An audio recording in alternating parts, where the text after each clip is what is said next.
What's up, dude? What up, bro? You ran 2.5 hours yesterday? I ran 2.5 effing hours yesterday without stopping. That is incredible. I have two emotions about that. The first is envy that you have 2.5 hours to spend running. Okay. And the second is I would never do that. That sounds miserable. There's no way I can count. That's the last thing on the list I would ever want to do, but I'm so proud of you. It's incredible. Good for you, man. I did not want to do it. Fantastic. No? Of course not. But I was really dumb. I like doing hard things. So I one day on a whim was like, I should do a damn marathon. And I'm like, all right, it's not Right. whatever. And now it's getting really close. And Yeah. I'm learning that the training for this thing is a bitch. Yeah. So like in October is when I really first started like kind of deciding like I should probably run like more. Right. I don't know why. Because I hate running and I'm like, I should figure it out. So in October, I couldn't do 3 miles without like wanting to die. Right. And yeah, yesterday was I hired a guy. So like maybe a month ago, I hired a guy that was referred to me to like give me specific things to do every day to get ready instead of me just winging it. Because I was prepping, but it was zero intention. So I hired the guy. So now every day I wake up and I have a little app and he tells me exactly what to do. So 2 days ago, I see a 1 hour run one day. And then he put 2 days in. So then he put the 1 hour run. I was like, all right, pretty normal day. And then the next day he said 2.5 hours. I was like, oh, this just got real. So I had like 36 hours to mentally prep for not stopping. That was my only goal. I didn't try to go fast. I didn't try to beat any. I just wanted to not stop. Right. And it was cold. And I couldn't wrap my head around doing it on a treadmill. I just can't. I couldn't imagine. That's not running, bro. No. That's not running. So I went and it was like Maddox. Funny enough, I was trying to prep the day. And I'm like in the morning, I had to trying to think. I had to pick Maddox up from a sleepover. And then I was supposed to pick him up at like 12. And then he had baseball at 2, which takes us to like 4. And I'm like, dude, I'm going to be running until like 7, 8. It's going to be dark. So I pick Maddox up. I'm stressed out about when to get it done. I pick him up from his buddy's house. And the second he gets in the car, a switch flips. And he like starts fake being sick because he doesn't want to go to baseball. And I'm like, I want to lose my mind because it drives me nuts I'm like, dude, every time you have baseball, you're sick with something. Like, this is getting annoying. Right. And he's like, yeah, but so in my head, I'm like, well, if I let him be sick, then I can get the run done early. So I'm like, talk to your mom, Super dude. I don't have the energy today to deal with you being sick. So I went at like maybe it's a very sickly child. 1 o'clock, 1:30.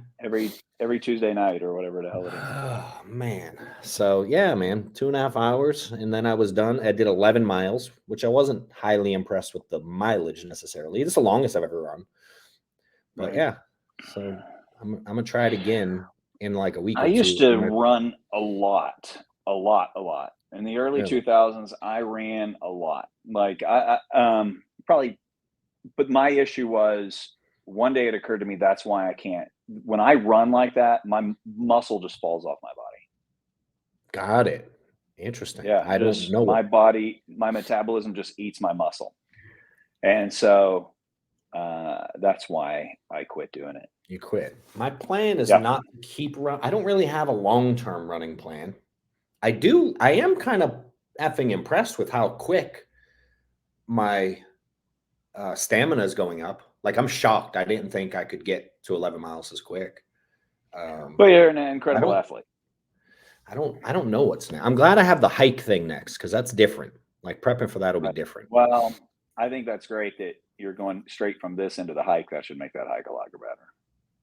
Yeah, I agree. Yeah, it's like 6 months after or something like that. But yeah, but when I stopped running, that was the day that I started being able to build muscle, and I'm like, I prefer the muscle. It gets me further when I walk in a room. That's true. So, That's true. so last week I was interviewing CFOs. That was difficult. The most the most talented guy who walked in the room, who I was most impressed with, had an accent so hard I couldn't understand him, Really? and it What makes kind of me, accent? yeah. It's actually he's actually Spanish. He's native Got it. Mexican, but Got it. and I it was an Ivy League school that he graduated from. His kids are going to Stanford. He's Damn. a genius. But but I don't hear well, right? And I'm not going to wear hearing aids, but I don't hear well because 10 years standing next to jet engines makes it hard to Yeah. hear. And so used to accents didn't bother me, but now it's just so hard for me to understand what he was saying. So there's him. I really, really like him. That's certainly not a no. We would have to spend a lot of time Hmm. saying, I don't understand what you're saying. Clearly you understand me, but I'm not understanding you, which Yeah. even Adelaide is British and I have a hard time understanding her. My Yeah. social media manager, and brilliant, absolutely not brilliant in the British way because they use that word because something tastes good or anything. Or, Yeah, they do. oh, that flower is brilliant, but like in the American sense, like she's absolutely brilliant. But I'm constantly saying, I'm sorry, I don't understand what you're saying. So there's that guy. There was another dude. He was an older guy, and he was charming and cool. Um, Already been down the path that I need to go down. Um, Absolutely, like I was kind of infatuated with him. I had two issues with him though. The first was he did no research on us before he came, and I don't know Mm. why, but that bothered me. That You bothers know, me too. yeah. And then the other was he was just so cool and just handsome, like 6'5", buff, but older. And I said, "Hey, man, do you mind if I ask?" I go, "You act like you're 37 years old. Do you mind if I ask how old you are?" And his answer was older than 37. And I thought that was a great answer for a salesperson. But for my CFO, and also, listen, he doesn't have to answer that at all. But it just made me like, I'm like, Yeah. we have to have, this is something that you and I have to be best friends because Hmm. we're going to become intimately involved, especially him intimately involved in me. Yeah. Like, and it's an interview, so it's not like that means anything. But it just, those were the two things that made me nervous. Had a younger guy, wasn't qualified at all, but man, did I love his personality. I'm not going to do it because the things I need to get done are too big. But so that's what we did last week. So I think I'm down to those two guys. I might interview a couple more people. And then now I'm hiring a full-time front end, back end website developer. And I'm spending only like $20 a day on Indeed, but I'm getting 120 interview or resumes a day. So Yeah. luckily, most of them are from out of state. So gone, gone, gone, Yeah. Just gone, wipe gone. it. Yeah. Right. And then the other thing is like, how do you sort through these? So, on Indeed, they've got the skill set test. Hmm. Yep. So when I go through the 150 that I've gotten so far, and I put it in yesterday morning and eliminate all of them that aren't local, because I want local. I want Yep. someone in my office looking at me in the eyes going, this is what I want to do. And then they do it, or Yeah. them going, no, you need to do this. Right. Because the websites that I have in my head are very complicated and very detailed, but very simple for the user, right? And then, so first get rid of those, and then go, okay, well, I'm only going to do the ones who made expert on that. And so many people don't even do it. So Yeah. Do you get rid of the ones that don't even fill it out? That don't even take the? I yeah, don't even read those if they don't yeah, even attempt it.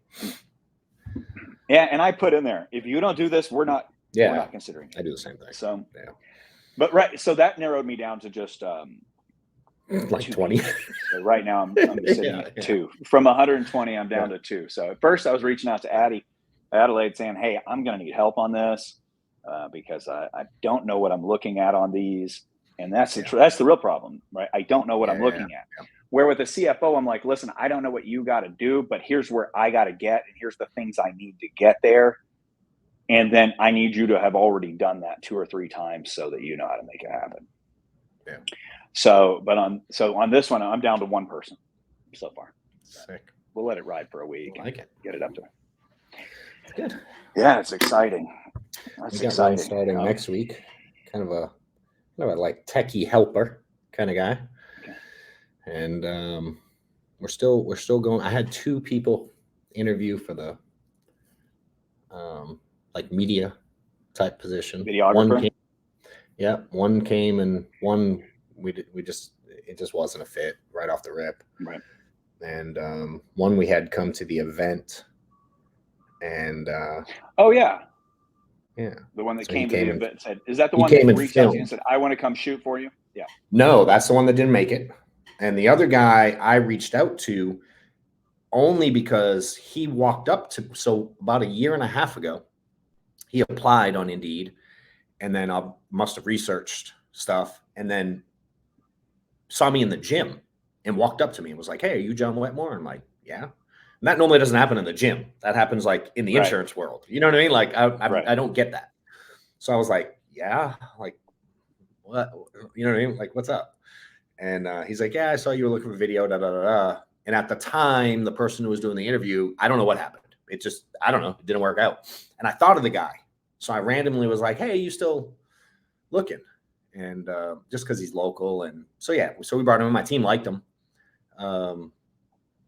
but we'll see how his work did. He was not bad to be around for the day, filming. We're not 100% sure, but we're gonna wait and kind of see his work. Which I'll be honest, I'm weird, dude. He filmed Thursday night and Friday, and I haven't seen one clip yet.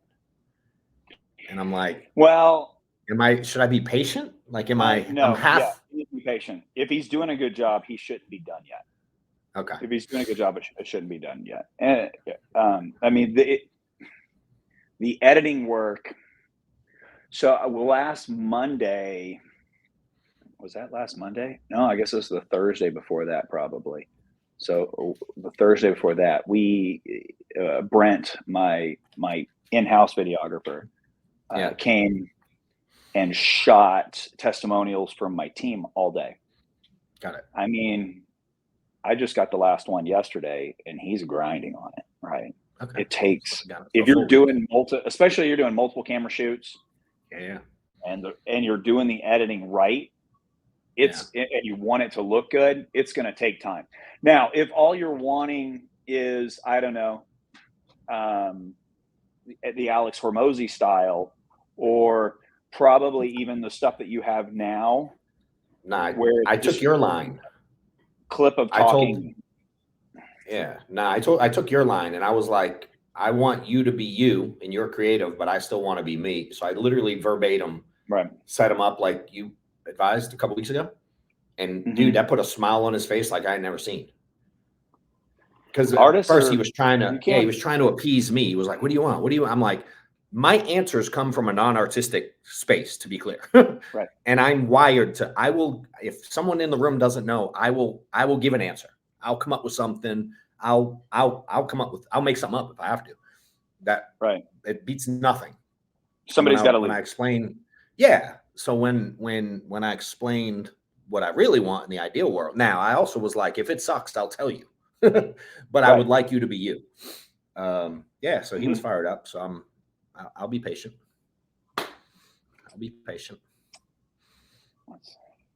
I can do it. Hey, I read a thing. I'm gonna give one. I got one note. All right. It's 3 letters. And normally we don't do this. I don't do this with notes. I know you usually have some. I have normally 0. And it just says PBD, who I know you're a fan of. And are you going? So I don't know on that yet. I am going to his other thing. Yeah, I'm going to his other thing. I'll have to see when that one is. I forget the one I'm already signed up to. April. Yeah. I feel like April that's 22nd like the kids' spring break or something. No, I'm going to a different one I already paid $15,000 for one that is probably in, I think it's in like August. Okay. something like that. This is a renewal from last year. Okay. And it's the same CEO level, etc. Right. But I was listening to this interview he did. A buddy, Mark, sent to me. Almost want to find it. I'm going to find it now. My Yeah. buddy Mark sent it to me to listen to, and he said something on it that has got me fucking in my head for 3 straight days, dude. And I have the he same story said, about a video from him. Go ahead. are you serious? Yeah. So have you heard of the School of Greatness podcast? This guy, Lewis Howes, I think is how you say it. I've never heard of him. He was Okay. really good. And just from the interview, it was implied that him and PB have done this a few times. It's called School of Greatness. And I don't know. It was really, anyway, he had him on there. And he says during one part of it, I don't even know the context, but the statement, he said, you're not good enough yet to get to the next level. And then he goes into about like, you got to recreate yourself to get to where you want to get to. And dude, I've had this fucking, you're not good enough to get to the next level ringing in my head for 3 straight days. And I'm like, You don't think you're good enough to get to the next level? Or you think? I mean, I don't know how to do what's next yet. That's for sure. Cause I've never done it. No. You know what I mean? It's got me in my head a little bit. I'm Yeah. like, man, in one way I feel confident enough that I can, but in the same sentence, I feel like I understand what he's saying. Sure. I know I'm not good enough to get to the level that I'm going to, but I also know that I have enough friends and people who respect me to get it done, and to get that knowledge. And the people who respect me have the people I need in front of me on speed dial and can get that done. I mean, I'm like, let's see, I'm in Scottsdale right now for bear taxing, my 3 favorite days of the year. And then I'm in Austin on Monday. I'm with you on like Wednesday, Thursday, whatever day we can get that done. I'm on Vegas that weekend for the social media podcast hour, whatever that is, at the MGM. And then the week after that, I have a really big meeting. And then the weekend after that, I'm flying somewhere to spend the weekend with a brilliant friend of mine to get everything on a whiteboard and then onto paper. Man, we got and so it's like, no, I'm not that smart. I'm not good enough, but I am good enough. I'm as good as it's possible. And I think you're the same way. You're as good as it's possible to be at this particular moment. I think the real problem is we haven't been, our brain was too small. Our house was too small. Yeah. And it's like the rest of it's like every aspect of the universe, right? It's like Einstein, everything's relative.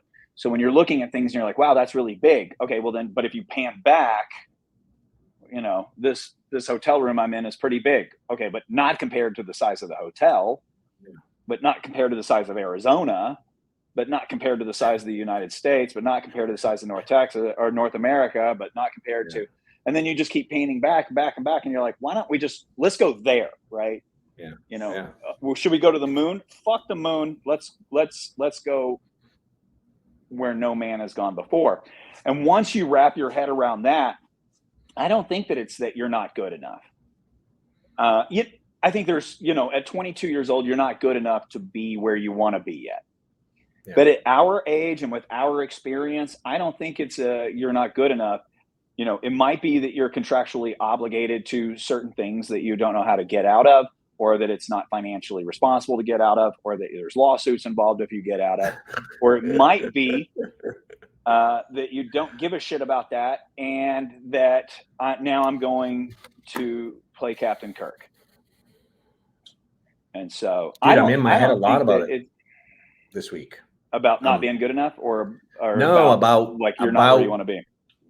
I'm 100% sure I'm not where I want to be. I have 100% confidence in that. What I'm kind of once you realize that, it will drive you freaking crazy. Yeah. So I'm a little bit frustrated and mad that I don't, which is normal. If I look back, I've never had the exact path to where I ended up, as I'm sure you know what I mean? Like, I'm not that good where I'm like, this is exactly, I execute on a lot of things, but there's a lot that has happened that I was like, damn, I didn't see that coming. I didn't see that relationship. Oh, I didn't see that coming together. And that, you know what I mean? It's just in that sense. I'm But I'm not there like, anymore, man. I see I everything know, coming. which is, I've been there, which is frustrating even more because we talk so often. I'm like, right. fuck, I need a clearer picture right now. And I have to spend, so I'm meeting with my team. I got to spend some really good time thinking about some of this stuff in the last week. I've talked to some cool people, and I'm like, I got a awesome lunch meeting tomorrow with a guy who's a fucking boss. And I'm like, man, I'm on a mission to put pen to paper on some stuff. And it's, man. So that, but it hit me, dude. And I'm like, there's things, you know what? I'm like, I'm not good enough at managing a team big enough yet to get me where I'm going. I'm working on it. I'm not good enough to I don't think you identify need every that. piece. I I think know.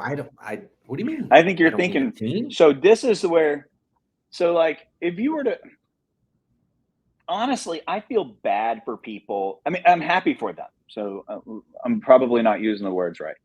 So, I have friends. Well, I have a friend right here who has, Yeah. 1,400 writing agents a week or whatever it is you got. I don't know. I'm not counting. Like that's incredible. Yeah. But I think there's ways to accomplish the same thing, leveraging other brilliant people and giving and building something that has so many moving pieces. You're like, listen, all these people that I made these relationships with that I was able to help and they were able to help me, let's take care of them. Right. Yeah. And let's help them grow. And then all these people over here that help me develop these relationships, right? Let's develop that and develop this and develop over here and develop over here and develop over here. And then you just need this one thing up here. And you can just, I think if you think about it differently, and you utilize those relationships that John Wetmore, the incredible man, has formulated, and the mistakes that you've made over the years with the relationships that you've lost, and you go, okay, well, I learned my lesson there, right? And then you just utilize all these things, plus all the boss that you're having lunch with tomorrow, his relationships, and the fact that he respects you and believes in you, and my relationships, and the fact that I respect you and believe you, and then and vice versa. I don't think you need to build a traditional Patrick Bet-David style, whatever it is. You can build it in a different way that functions differently, but creates the same outcome. Right. So like with me and what I'm wanting to build, one of the hardest things to learn in entrepreneurship that was for me, and I've seen it to happen to a lot of other people, and I've had this conversation with other people who brought it up to me, is the field of dreams myth. If I build it, they will come. Yeah. And that's bullshit, right? I mean, how many times have you tried to build? I agree. You build an agency and you put agents in there and go, okay, we built it. Now the clients will come. No. So my belief is, after having done this entrepreneur thing for 30 years, plus what I learned from when I was a child, is that if you flip that on its head and say, why don't I make them come, and it will build. As long as you know how to lead people, as long as you've got the infrastructure in place. And that's what I'm doing with the Healthy Insurance Dude. I will just make them come. We'll have the infrastructure in place and it will build. And I think that's a better model. And it's the same thing, but you're flipping everything on its head. And instead of trying to force water up a tube, it just rains. Yeah. And the tide comes up.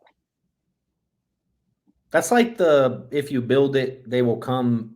As you start saying that, reminds me of like the people that get ready and never do anything. It feels the same. That's true. Yeah.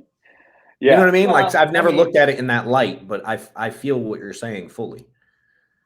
And So I'm I much built the more first what you're company I saying, ever where I'm built. like, fuck it, let's go. Let's do, and we'll kind of plug pieces as we go. The first company I ever built was a lawn care company, right? And so, Yeah. and we've probably talked about it before, but basically, Yep. it's the DSL days, flash websites, and I had an idea that if people went online and they would put their credit card in, and you just show up and mow their yard. And Yep. now that's how everything's done. But at the time, to my knowledge, no one had done it before. So I built that, and no one came. And so I said, well, let's try Google AdWords. And this is before you literally needed a PhD in astrophysics to run Google AdWords, because you need a Yeah. PhD in astrophysics to run Google AdWords now. But back then it was simple. These are the keywords I want. They're only coming if people type these keywords. Spend $50, $150 a day, and blah, blah, blah, blah, blah, blah, blah, blah, blah. Yeah. So that was way more important than the infrastructure I built. If I would have built that first, then the infrastructure could have found itself. As we were growing, we'll go, oh, we'll fix this. Oh, we'll fix this. Oh, we'll fix this. Oh, we'll fix this. Yeah. Now all of a sudden you have a well-oiled machine, but everybody tries to build this well-oiled machine. True. And then goes, now they'll come. Nobody's coming. Real. No, that ain't it's not real. Life. But I've got this advertising agency. I've got $11 million or something invested into the creation of and the marketing of the Healthy Insurance Dude. It's got thousands of 5-star reviews. The clients are always right, or are always priority. In insurance, they don't always get to be right. But the client's needs it right. Whatever it is, whether it means I make money on it or not, they're going to get taken care of. And so that's it. Flip all of your thoughts upside down and go, okay, well, yeah, I'm not the smartest guy in the world at this. That's okay. We'll go find that guy. What am I the smartest guy in the world at? Let's perfect the shit out of that.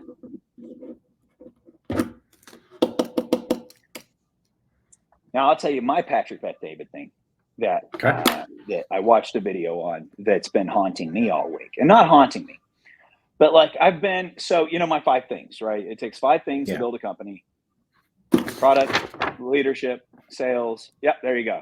Marketing and analytics. And I'm like, okay, well, I know I'm one of the greatest leaders I've ever met. I haven't always been. It was a lifelong thing. It was a journey that was my mother taught me needed to be my biggest priority in life. And so I know that for a fact. Have I always been? No. Have I made mistakes? Of course. Are there people out there who are disappointed in me? Absolutely. But where I am at 49 years old, I know you're going to have a hard time finding a better leader than me. Like, we're Lincoln level here, right? But what does that mean? Like, how do you define that?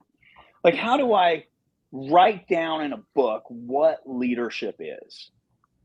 And I watched this Patrick Bet-David video, and it was just him monologuing. And he was talking about love. And he wasn't talking about leadership, but he was talking about love. And he was talking about, there's 2 types of love that you might have for your wife, or your wife might have for you. You love her. You would never leave her. But do you admire her? Now, that's a different type of love. Yeah. Right. Your wife, in the beginning, you were doing amazing things, and you're building this family, you're building your company, you're doing whatever it is, and she admires you. But over time, maybe you throttle back on all the things you're doing, and she still loves you, and she ain't going to leave you, but does she admire you? And I was like, what? That's what a leader is. That's the difference between leadership and management. Admiration. That Napoleon movie, I hated it. It was a great movie, but it just belittled who Napoleon was. Napoleon killed more people than most people except Genghis Khan. But the guy was a leader, that guy was locked away on an island and decided he was tired of being locked away on that island. There was a boat out there, a battleship whose only job was to make sure he didn't escape. So he gets in a rowboat, goes out to the boat, climbs up the side, goes inside, and basically says, listen, you guys can come with me or I'm going to kill every one of you, which obviously he can't kill every one of them. And they admired him so much. They were like, we've been waiting. Come on. Right. And then they take that boat back to France, and Paris sends 100,000 troops to stop him and kill him. And he walks right up to these troops and goes, I missed you guys. And they go, we missed you too. And they all turned around and start turning against their own country. What?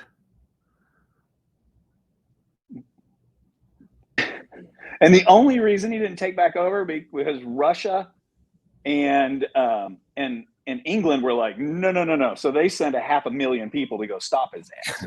And they did. But that is leadership.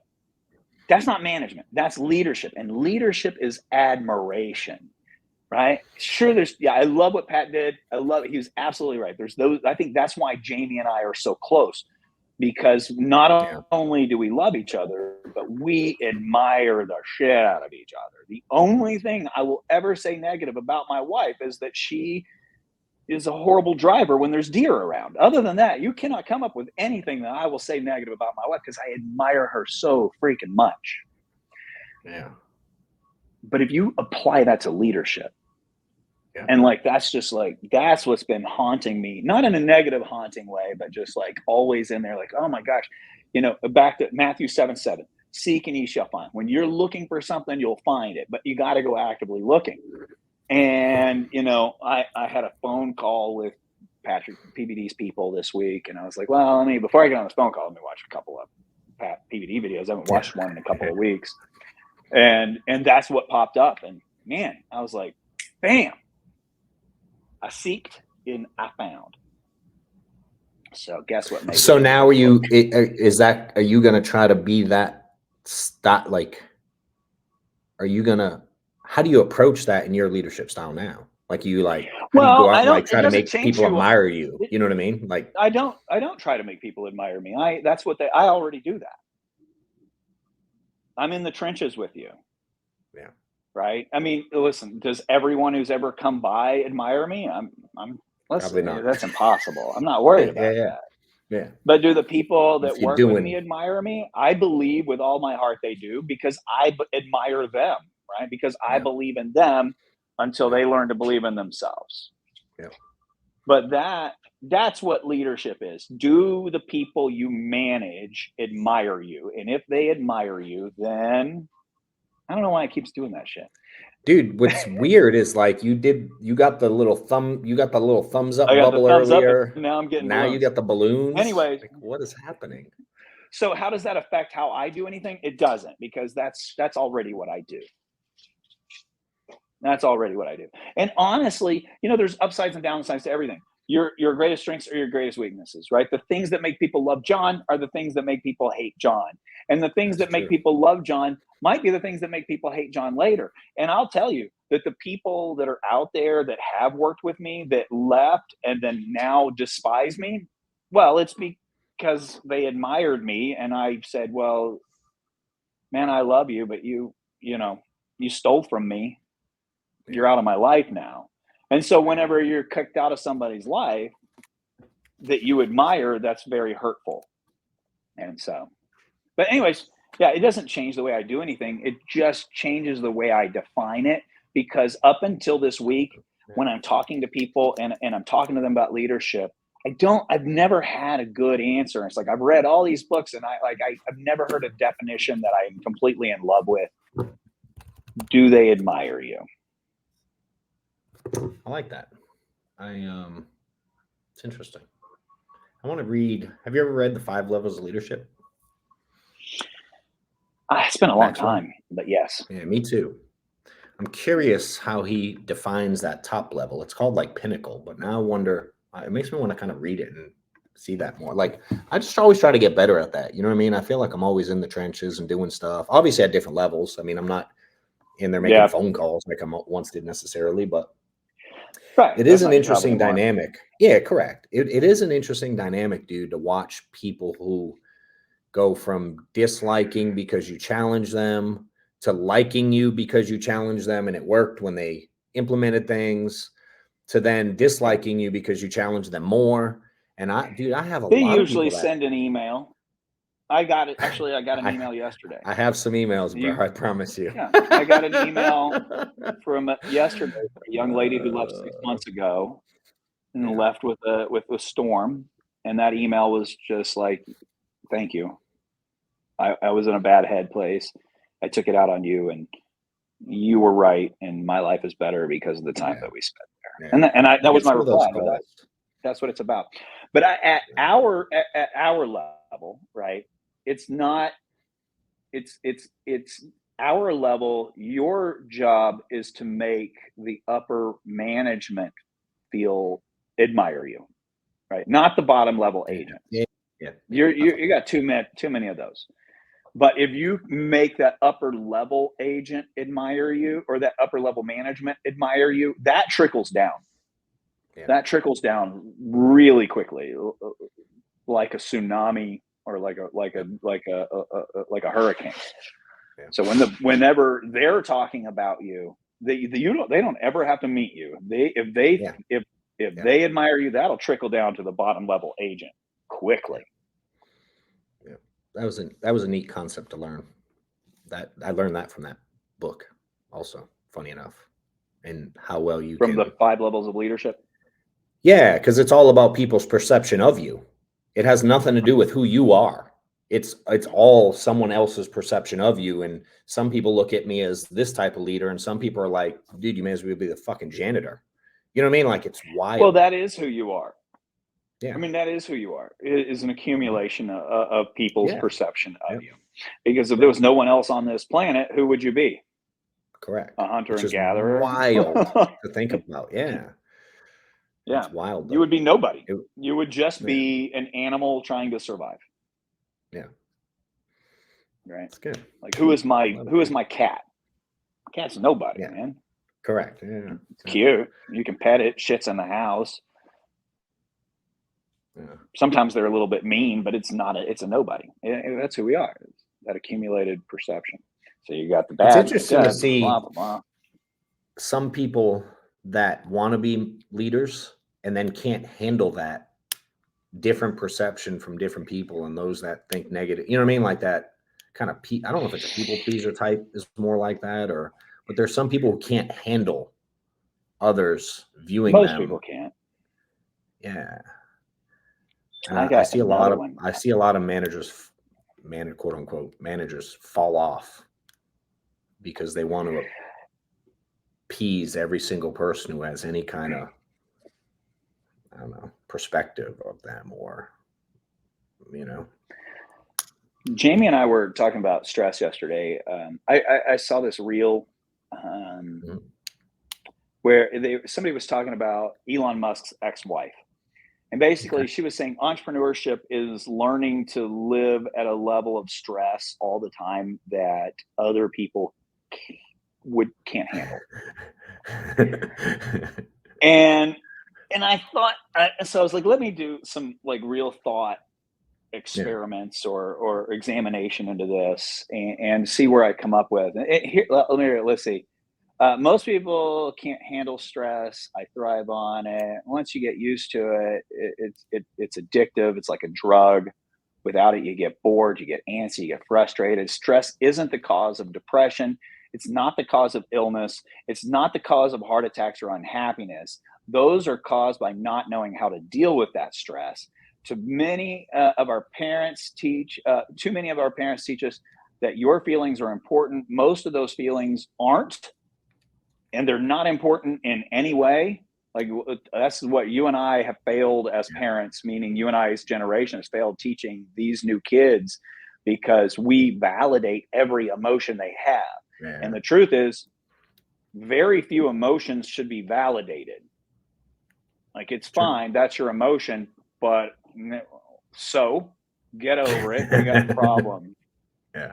Now, when you learn how to focus, when you learn how to control your thoughts, and when you learn how to meditate in the moment, that's when the definition of stress changes from a liability to an asset.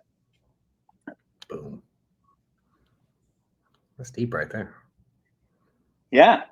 because I don't have stress.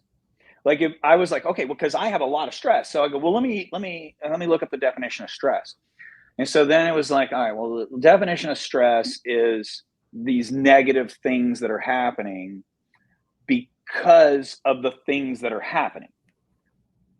Okay, well, I think stress, based off of that, stress is the lack of knowing how to handle the inputs that are Those coming things. into your life. Yeah. The things aren't the stress. No. Yeah. But to me, those things and handling those things is my heroin, right? Agreed. That's My like same, dude. that's why I don't drink. Yeah. I like things. Yeah. Put that I shit in a don't needle and let me shoot it. I'm the same, dude. yes. Yeah. And once you get to this place where you like thrive on the things and handling the things and enjoying the things, then it's not stress, Yeah. it's who you are. And then it goes down to like, what would I do if I retired? Well, I wouldn't retire. I would stop having these things and go find new New things. things. Yeah. Dude, that's why most people fail, is because they let the things be the stress. Right. They don't know how to handle it. So instead of learning how to handle it, instead of reading a book on how to handling it, instead of finding a mentor on how to handling it, our parents, listen, growing up and I don't mean this in a negative way towards my parents, but it was a pretty abusive home.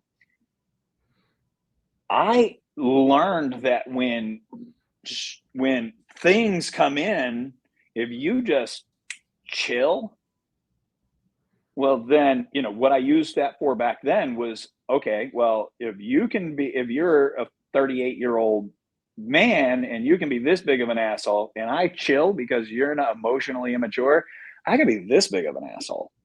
Right? Like I can get way bigger of an asshole than you can just by chilling. And then the years of growing up realizing that's not healthy, but it's the same skill set of all these things and negativity and all this other stuff are coming in. Meditate in the moment. I like that. Are you what's the words, Jamie? Are you reacting or responding? Right? So you learn to respond instead of react. Interesting. I never heard that.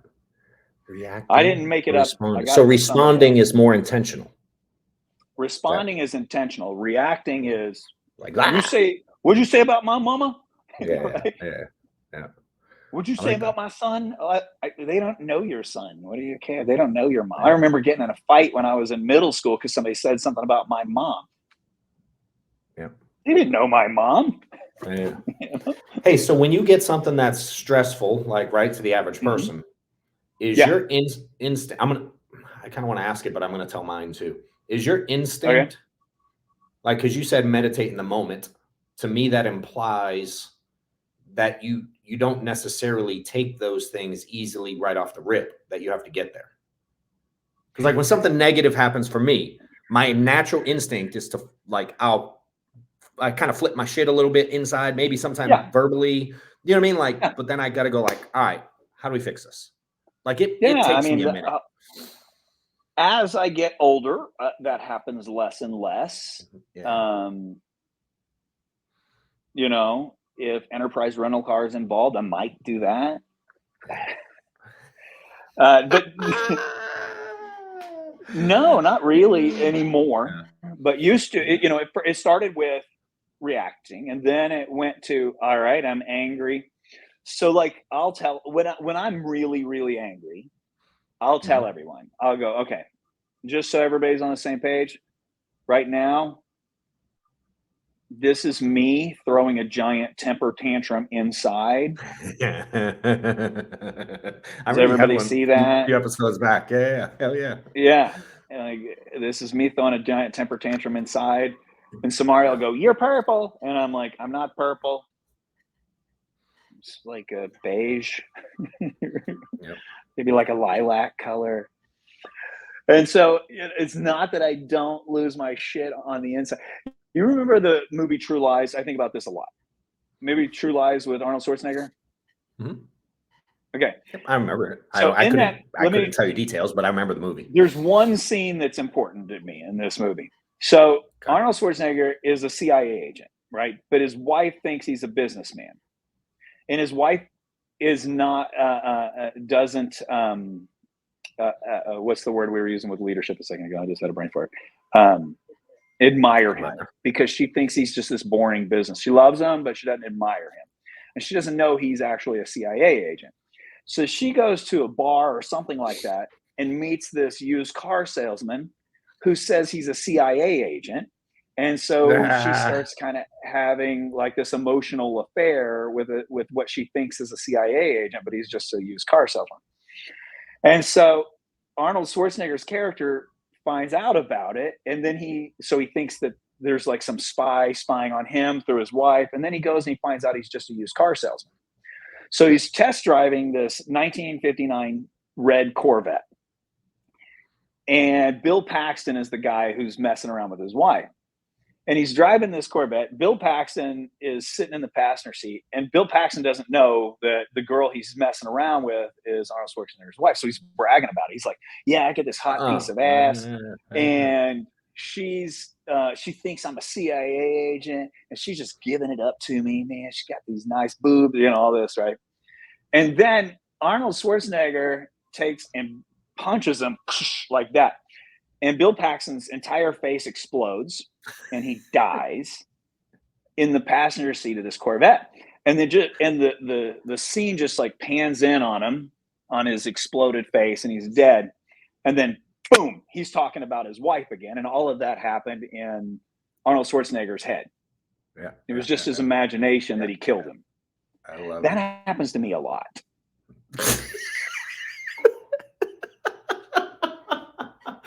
Dude, that was the best explanation of how I feel on a daily basis ever. Right. I'm gonna have to go watch. I'm gonna have to go find that clip. I remember the movie, but I don't. Yeah. I'm so bad at the. You don't need to watch the whole movie, but that clip happens to me. I think about that 3 times a week. I'm like, in my head, this guy's face just exploded in the passenger seat of a '59 Corvette. And then whoosh, back into reality where Arnold Schwarzenegger goes, okay, we're not going to kill him. Let me figure out how to ruin this guy's life or whatever the hell is going on. So teach him a lesson. That's fucking funny, dude. I love it. Yeah. Yeah. Good shit. One of my favorite scenes that I relive in my head all the time. So I'll never think about an angry moment the same again. And the funny thing is, I'm surrounded by, these 20 and 30-year-old kids all day. And sometimes I'll try to explain that scene to them, and they don't even know who Arnold Schwarzenegger is, right? Much less Bill Paxton or Jamie Lee Curtis. So maybe that should be our new intro to the podcast.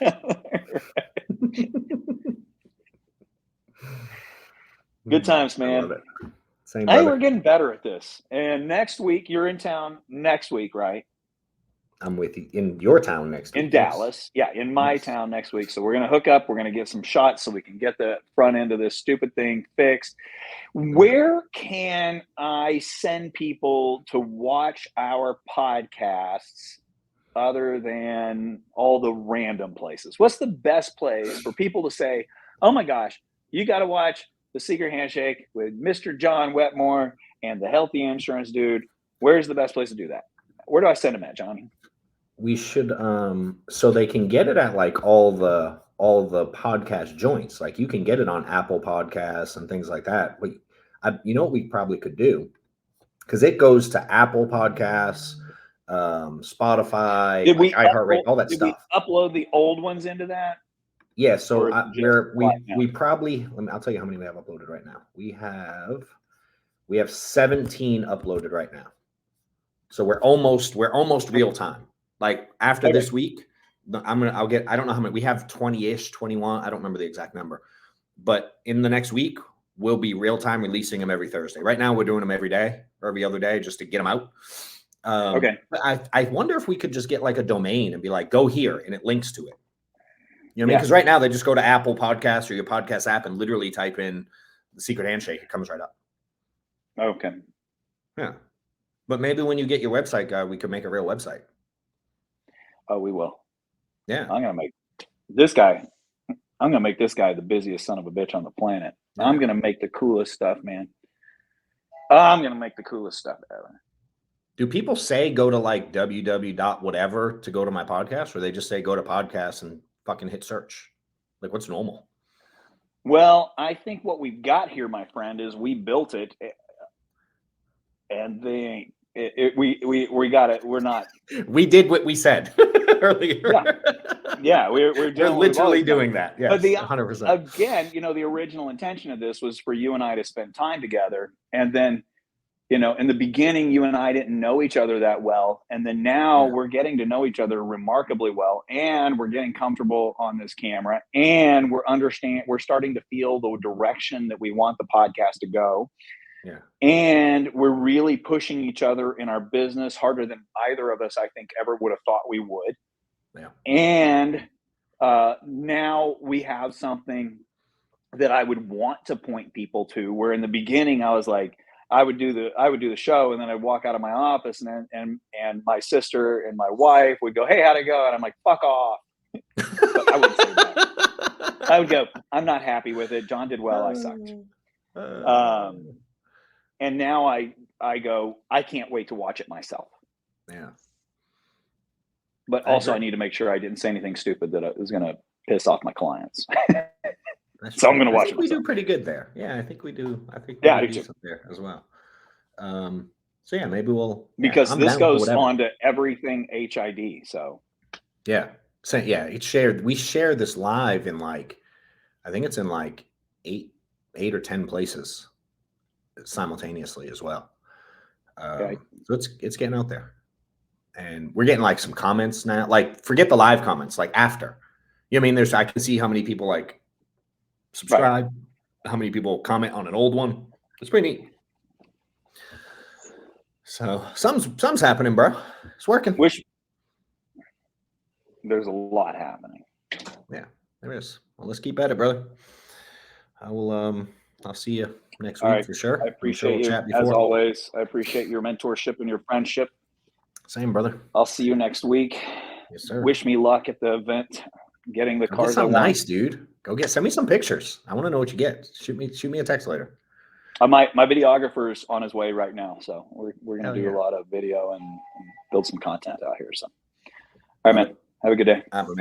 Later. Bye.